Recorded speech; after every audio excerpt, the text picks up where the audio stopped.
डैडू, माँ का mom, mumps हो गया mumps. Hey mumps, how's you?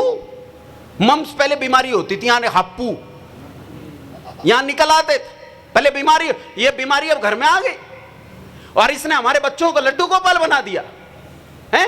ये लड्डू गोपाल नहीं है, ये जो यहाँ बैठे हैं ना, ये लोहे के हैं, लोहे के। लोहा तैयार किया जाता था गुरुकुल में, अब वो लोहा नहीं तैयार किया जा रहा है। अब तो तुम वो तैयार कर रहे हो जो छिपकली देखकर दुमंजली पर चढ़ जाता है। मम्मा छिपकली, ये क्या करेगा? कभी कभी तो ताज्जुब होता है, भगवान राम की संतान, कृष्ण की संतान, महाराणा प्रताप की संतान क्या बन गई, क्या बन गई? तैमूर लंग का नाम का एक मुसलमान इस देश में आया, पूरे गांव को नेस्तो नाबूद कर दिया, एक आदमी जिंदा नहीं बचा। उसके सैनिकों को भूख लगी, वो भूखा एक घर में घुस गया, तो एक 10 साल का बालक उसके सामने आया, बोले दूध की बटलो ही जमीन पर रख दे, दूध पीने से पहले तुझे मेरे साथ युद्ध करना पड़ेगा। तैमूर लंग लड़ा, कहता रे क्या बात करता है बालक, मैं तैमूर लंग हूं। बोले रे तू कोई सा भी लंग हो, मुझ पे फर्क नहीं पड़ता है, पहले युद्ध करना पड़ेगा तब दूध पिएगा। उसने कहा गांव में एक भी आदमी जिंदा नहीं बचा, मेरी कई लाख की सेना बाहर खड़ी है और मैं दुनिया का सबसे क्रूरतम हत्यारा हूं। उसने कहा भले हो हत्यारा, जब तक मैं बलिदान न दे दूं, मेरे मां की दूध की बटलोही को हाथ नहीं लगा सकता। और छुरी निकालकर दुनिया की सबसे क्रूर तलवार के सामने खड़ा हो गया। दुनिया इसे वीर बालक बलकरण के नाम से जानती है। छोटा सा बालक, ये गुरुकुलों की पैदाइश थी। और आज हमारी क्या हालत हो गई है बंधुओं, विचार करके देखो। इस देश में कम्युनिस्टों का जाल फैल गया है। अभी पिछले दिनों तमिलनाडु में एक सम्मेलन हुआ, सम्मेलन का नाम था सनातन का अंत। नहीं पता? तुम्हारे सिर के नीचे, तुम्हारी बगल के नीचे ये सब काम हो रहे हैं, तुम्हें जानकारी भी नहीं है क्योंकि तुम अखबार नहीं पढ़ते हो। अच्छा, अखबार पढ़ोगे कहां से? एक मम्मा, एक डैडू और एक लड्डू गोपाल, तीनों एक दूसरे के साथ लगे रहते हैं। पहले तो 8-10 थे तो एक आध अखबार ही पढ़ लेता था, अब अखबार की भी जरूरत नहीं रही है। और वो जो अखबार है उस अखबार को नहीं पढ़ते तो तुम सामयिक चीजों से जुड़े नहीं रहते। तमिलनाडु में कार्यक्रम हुआ, इस कार्यक्रम का नाम था सनातन का अंत।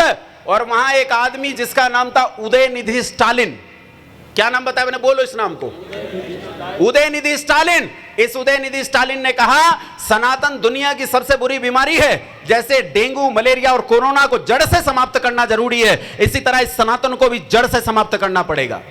कांग्रेस के आदरणीय अध्यक्ष, क्या नाम है उनका?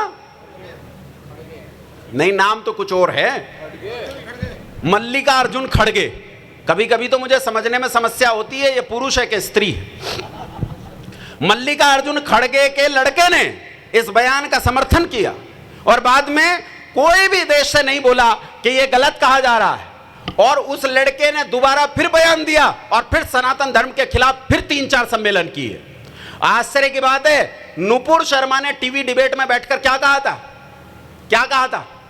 यही तो कहा था उस मुसलमान से कि तो जो मेरे माँ बाप के बारे में कह रहा है, मेरे पूर्वजों के बारे में कह रहा है, अगर यही मैं तेरे पूर्वजों के बारे में कह दूं तो तुझे कैसा लगेगा? 57 मुल्क एकजुट हुए इस लड़की के खिलाफ। इसी देश की बड़ी राजनीतिक पार्टियों ने उसे देश निकाला दे दिया, उसे बाहर निकाल दिया। और आज कोई नहीं जानता वो लड़की जिंदा है या मर गई, कहां है कहां नहीं। उसकी सारे गुण, सारी उसकी योग्यताएं मिट्टी में मिल गई। लेकिन स्टालिन कहता है कि समूचे सनातन धर्म को मैं जलाकर राख कर दूंगा, नष्ट कर दूंगा। और पूरे देश से कोई आवाज नहीं आई। उसके खिलाफ मुश्किल से 5-6 FIR दर्ज हुई हैं, वो भी बड़ी मुश्किल से। अब वो भी पॉलिटिकल एजेंडे हैं, वास्तविक विद्रोह कोई उठा नहीं। कौन है उदयनिधि स्टालिन, जानते हो? इसके बाप का नाम था स्टालिन और उसके बाप का नाम था करुणानिधि। और करुणानिधि के बाप का नाम क्या था? पेरियार। करुणानिधि का बाप वैसे नहीं था ये कि पेरियार से करुणानिधि पैदा हुआ हो, लेकिन पेरियार वो विचारधारा है जिस विचारधारा ने करुणानिधि को जन्म दिया। पेरियार कौन था बंधुओं, जानते हो?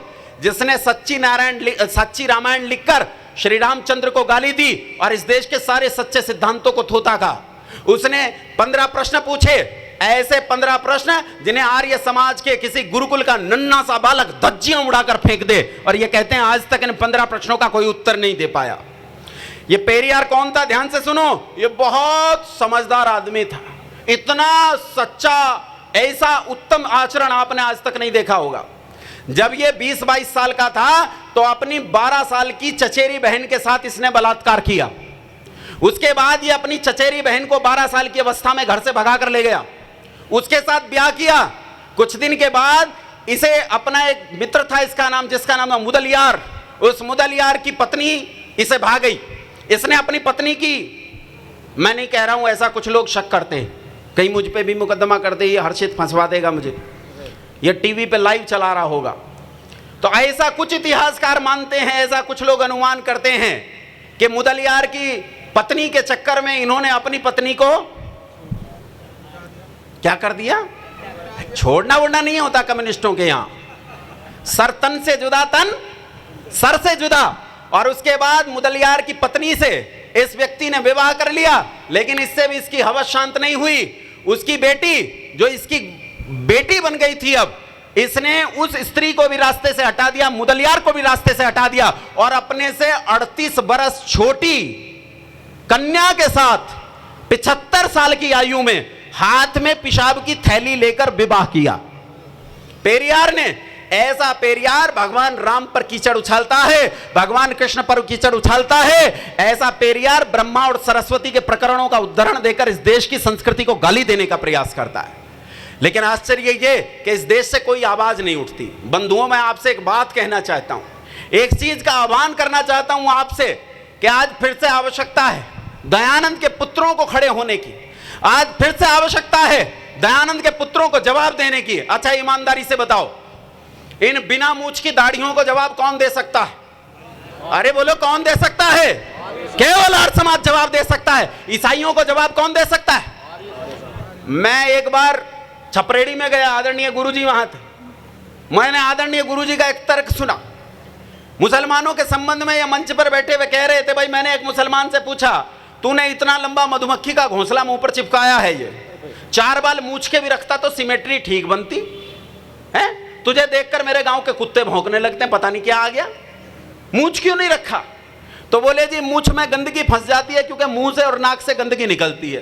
बोले मैं उसका तर्क देखकर दंग रह गया, कितनी लॉजिकल बात है कि मुंह से और नाक से गंदगी निकलती है, मूछ में गंदगी फंसकर बीमारी फैलेगी, व्यक्ति मर जाएगा। पर इस देश में 3 करोड़ सरदार रहते हैं, एक नहीं मरा इस बीमारी से। कोई मरा इस बीमारी से? एक नहीं मरा इस बीमारी से। इतने साधु सन्यासी रहते हैं, किसी का कुछ नहीं बिगड़ा। ये तर्क देने वाला कौन था? ये तर्क देने वाला कौन था? ये तर्क देने वाले स्वामी दयानंद सरस्वती थे। उन्हीं स्वामी दयानंद सरस्वती ने तुम्हें बताया था कि यह हमारी भूमि है। किसकी भूमि है? किसकी है? अच्छा, कैसे है? तुम्हारा मकान तुम्हें किससे मिला? अरे बता दो। पिताजी से मिला। और पिताजी को किससे मिला? और उनके पिताजी को, और उनके पिताजी को, और उनके पिताजी, और उनके पिताजी, और उनके पिताजी, कहां तक? तत्सत् श्री ब्रह्मणो द्वितीय प्रहरार्धे वैवस्वते मन्वन्तरे अष्टाविंशति तमे कलियुगे कलि प्रथम चरणे एको वृंदः षण्णवति कोटयो अष्टौ लक्षाणि त्रिपंचाशत् सहस्राणि चतुर्विंशत्याधिकशत संवत्सरे 1,96,08,53,124 124 साल पहले जो बाप पैदा हुआ था, उससे उतरते उतरते जमीन हम तक पहुंची है। बोलो जमीन किसकी है? बोलो। गांधी के बाप की जमीन नहीं है, नेहरू के बाप की जमीन नहीं है। और जो इस देश को अपनी पुण्य भूमि नहीं मानते, अपने सांस्कृतिक क्रियाकलाप भी मक्का और मदीना में जाकर करते हैं, क्या उनकी जमीन हो सकती है ये? बोलो भाई। देखो डरे बैठे। हो सकती है उनकी? 1 इंच नहीं हो सकती है। या तो बोलो, नहीं तो कैमरा उधर घुमवाऊंगा। बोलो जमीन है उनकी? है उनकी जमीन? 1 इंच नहीं है, रत्ती भर नहीं है। और कोई दे दे, मैं तो नहीं दूंगा, नहीं दूंगा। जब तक हूं तब तक लड़ाई लड़ूंगा और इस जमीन को जाने नहीं दूंगा।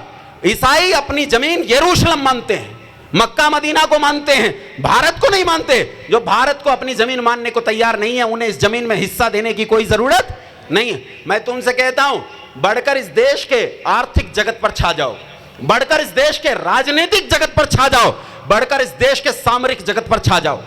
मैं यहां बैठे लड़कों से कहना चाहता हूं, तुम केवल ये उछल कूद करते मत रह जाओ, तुम केवल ये योगासन दिखाते मत रह जाओ। बढ़ो, पढ़ो और यूपीएससी के सिस्टम को तोड़ो। यूपीएससी में भीतर घुसो, आईएएस बनो, आईपीएस बनो और इस देश के भीतर दक्षिणपंथी विचारधारा को घुसाओ। यहां बैठे मैं चौधरियों से कहना चाहता हूं, ये प्रधानी और चेयरमैनी की लड़ाई छोड़ो, विधायकी और सांसदी की लड़ाई लड़ना शुरू करो और जाकर संसद में दखल दो। वहां कहो जो इस देश को जातियों में बांटने का काम करेगा उसे इस देश में जिंदा नहीं छोड़ेंगे, जिंदा। लाला लाजपत राय ने साइमन कमीशन का विरोध करते हुए अपनी जान दी थी। क्यों? क्योंकि साइमन कमीशन इस देश को जातियों में बांटने आया था। 127 जातियों को क्रिमिनल ट्राइब्स घोषित किया गया था साइमन कमीशन में। लाला ने उसका विरोध करते हुए अपनी जान दी, अपना बलिदान दिया और मरने से पहले कहकर गया था कि मेरे शरीर पर पड़ी एक एक लाठी इस ईसाई हुकूमत के ताबूत की आखिरी कील साबित होंगी। एक अंतिम शेर के साथ एक बात खत्म करता हूं पंडित राम प्रसाद बिस्मिल के। पंडित राम प्रसाद बिस्मिल ने कहा था, वक्त आने पर बता देंगे तुझे ओ आसमां, हम अभी से क्या बताएं क्या हमारे दिल में है, सरफरोशी की तमन्ना अब हमारे दिल में है, देखना है जोर कितना बाजुए का दिल में है। बंधुओं, मित्रों, काकाओं, पिताओं, कब आएगा वो वक्त, कब आएगा वो वक्त जितना तुम्हारे पास बचा है। थोड़े से होना, लोग कहते हैं थोड़े से हैं, थोड़े से नहीं है।